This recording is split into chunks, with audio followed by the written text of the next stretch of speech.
Hi, I'm Ryan Szymanski, curator for Battleship New Jersey Museum and Memorial. Today we're going to watch our 8th segment of Watch It Wednesday. This is some footage we believe was shot in 1999 while the ship was in mothballs in Bremerton, about to be turned over to the state of New Jersey to be turned into a museum ship. So we are getting footage of what the ship looked like while she was maintained in mothballs after about 8 years, and what the ship looked like when we first got her before any museum era changes were made. So this has been extremely interesting footage. I have been watching it live alongside you guys for the first time. I've never seen this before.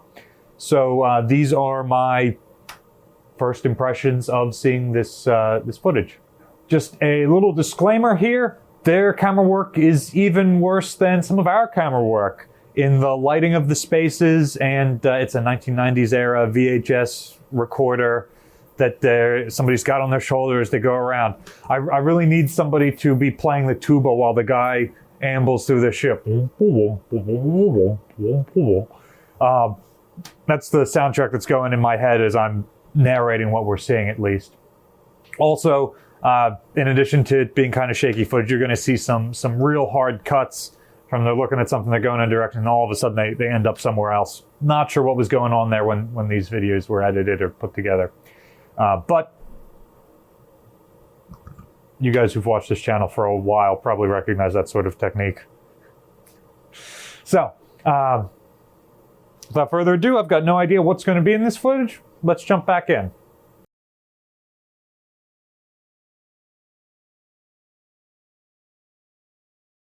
Go. We are in some sort of engineering space. Not quite sure where yet.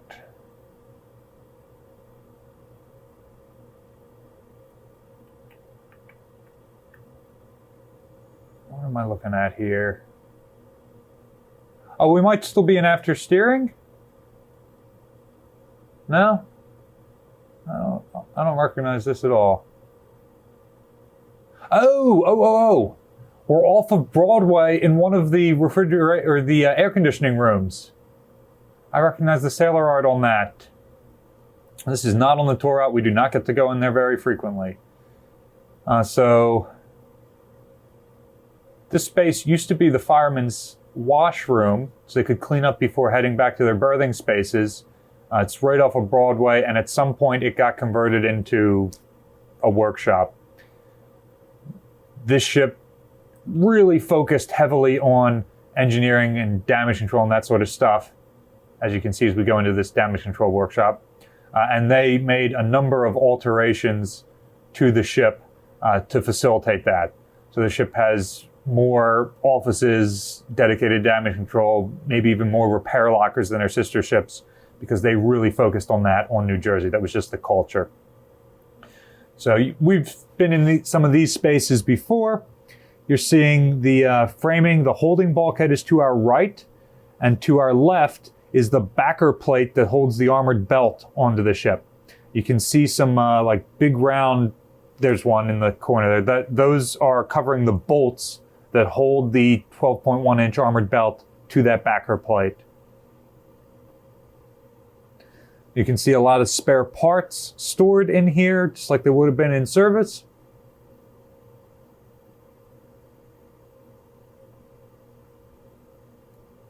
Oh, this is the radio transmitting room. It is completely filled with equipment now.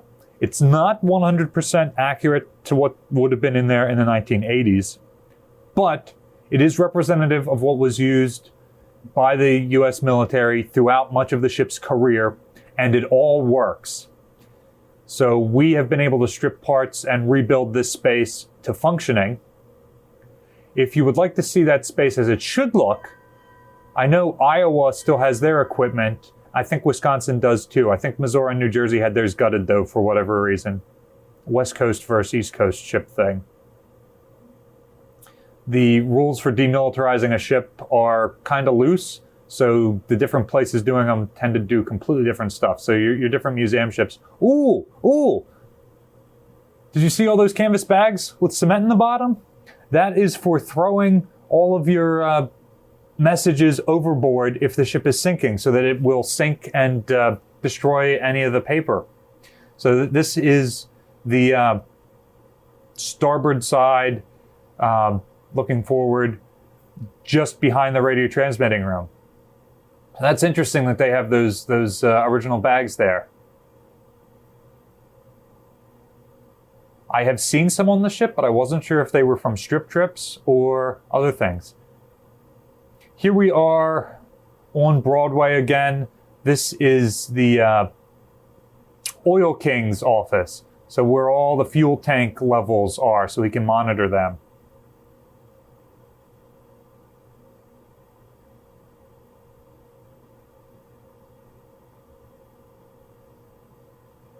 You can look into this space on the Blue Line tour route.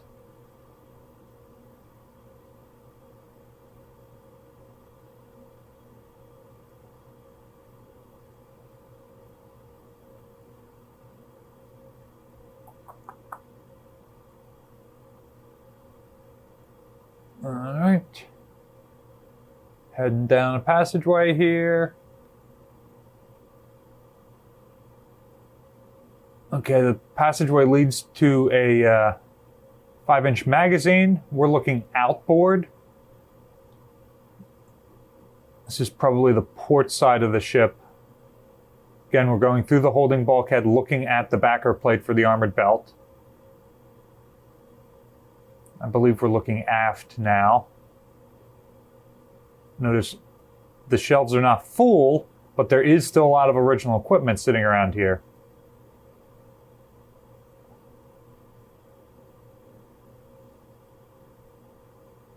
Some dehumidification hosing that they ran back here.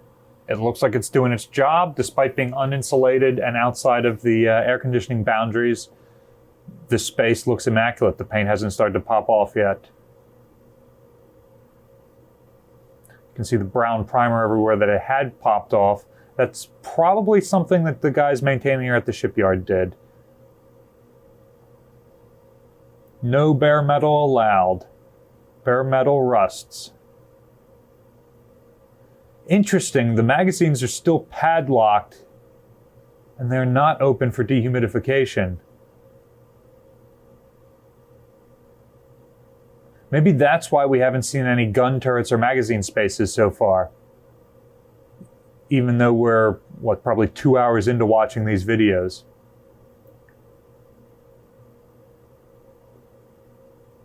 I believe we're looking forward now on the port side.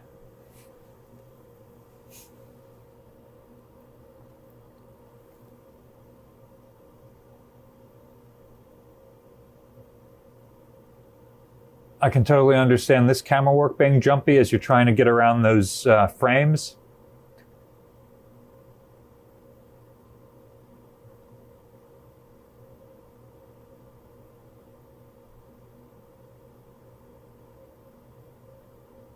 Looking back aft, I believe. All right, here we are on Broadway. Excuse me, we're not on Broadway. We're on another passageway off of Broadway heading outboard. Ooh, it looks like this next one might be Wardroom Green.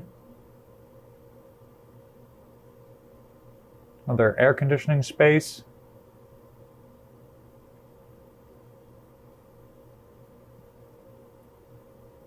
The big old pump motor down there. Battleship has somewhere around 1,000 motors. Electric motors, that is.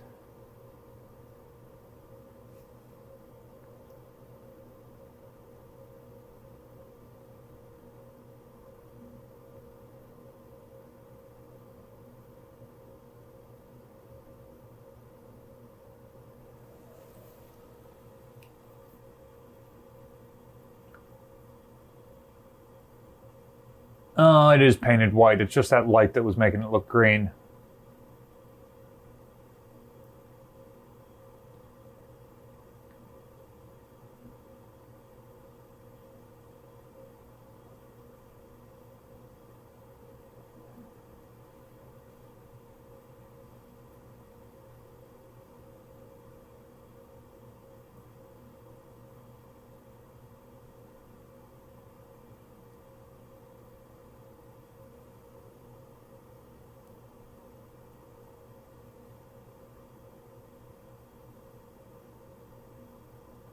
Unfortunately, I don't recognize all of these wing tank type spaces well enough to tell you which one specifically they're in at any given time, but it does look like they're going through all of them in a row. It is interesting to me where this footage cuts in the sequence. It's not while they were doing Broadway, it's just randomly somewhere else.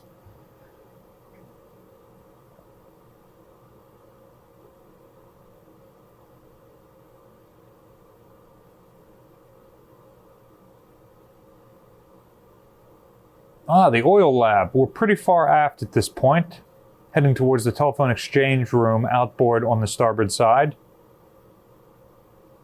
which is this space right here, I believe.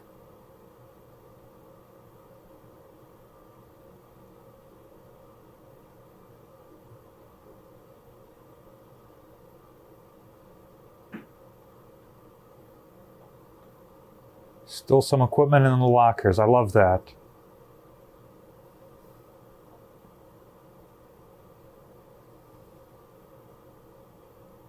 That's probably my favorite thing about this museum ship, is she was put away in really good condition. And I think because she was moored next to Missouri, everybody went on Missouri and took parts and didn't cross decks to New Jersey. And so we get a extremely intact ship with original equipment still in the racks. And in some cases, we still use that stuff. So many museum ships you go on, they're stripped, they're empty, they're soulless. But on New Jersey, you're looking at the original stuff that the guys used.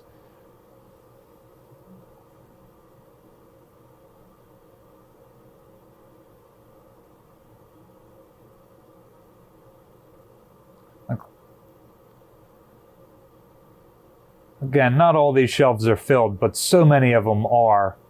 And they still are. As a museum, we haven't moved this stuff. If it's there in this footage, odds are, unless we've used it to fix something else on the ship, it's still there.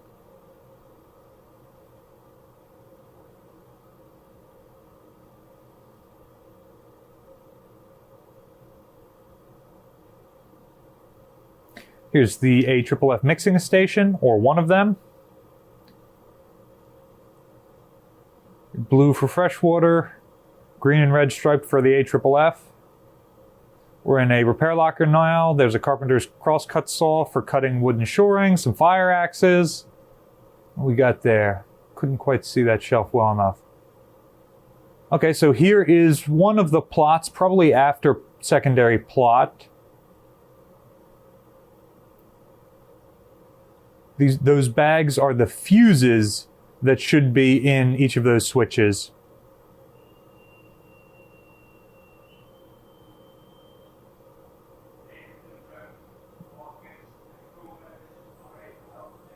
Ford Mark I Able, which aims the 5-inch guns. We're looking aft right now, I believe. Looking outboard now.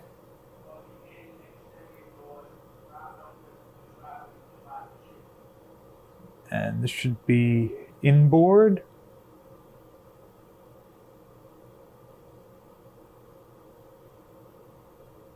Now we're heading aft into after main battery plot.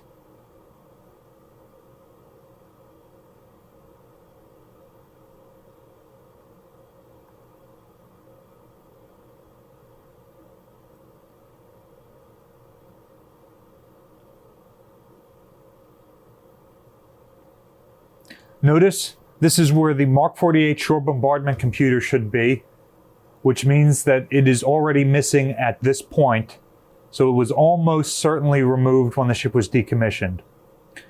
When Iowa and New Jersey were decommissioned, Wisconsin and Missouri were still in service. So I suspect that equipment like that Mark 48 were removed at that time, kept in the inventory for approximately a year until those two ships were decommissioned after the Gulf War. And then we have no idea what happens to them.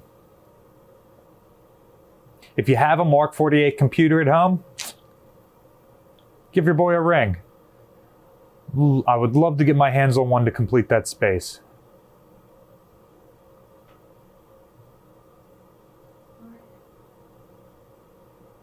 We're probably back in some of the Marine Corps berthing spaces at the aft end of Broadway.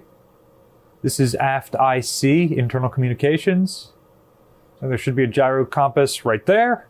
Excellent.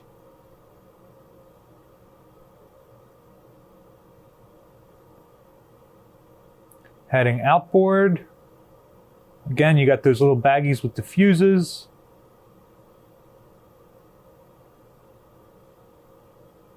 Huh. Those look like a lot of gyro compass repeater stands. I wonder if that room is not filled with those today. So I wonder if those are the ones from around the ship were put in there when the ship was mothballed and then bolted back out when the ship was returned to service, or in this case turned into a museum. Or if those are spares. Okay, now we've dropped down to the aft diesel generator room. This is one of those spaces Libby and I were just talking about we haven't seen in any of the footage. And here we've made our way to the aft end of Broadway, gone down 2 levels, and are now in the after diesel generator room.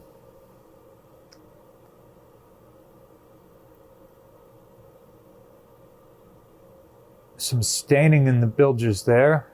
They look dry though.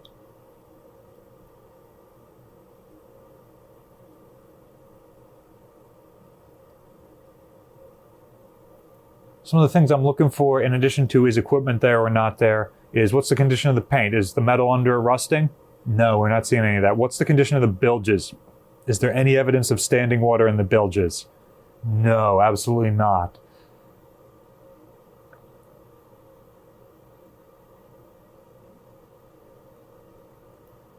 And what's the condition of the equipment? Is it intact? Is it more or less how we see it today? And the answer is yes, by and large.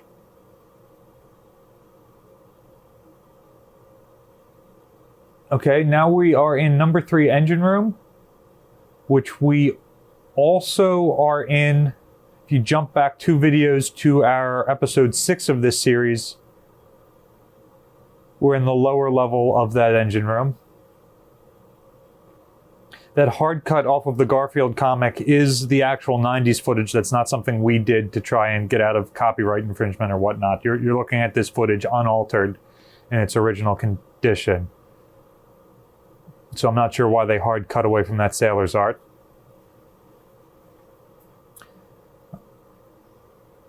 That is the number 2 propeller shaft coming out of engine room number 3, I believe. And now we are lower in the engine room, down in the bilges. This is probably still engine room number 3, but I can't say for sure yet. I do like, you notice every now and again there's another guy that shows up in the footage. They're following the 2-man rule here. You see some rust in the bilge, but nothing standing. They're following the 2-man rule. If something happens and this guy walking around looking through the viewfinder of his camera falls and gets hurt, there's somebody else there with him. And we still practice that rule with our volunteers and staff today. Okay, now we're back up on the grading, one of the fiddly areas. And then upper level, but just looking at the deck, I can't quite tell where we are. All right. Electrical panel. All 3 lights are on the ground detector lamps. Now we're back down in the lower level, looking at some of the piping for water going into the condenser from the sea chest.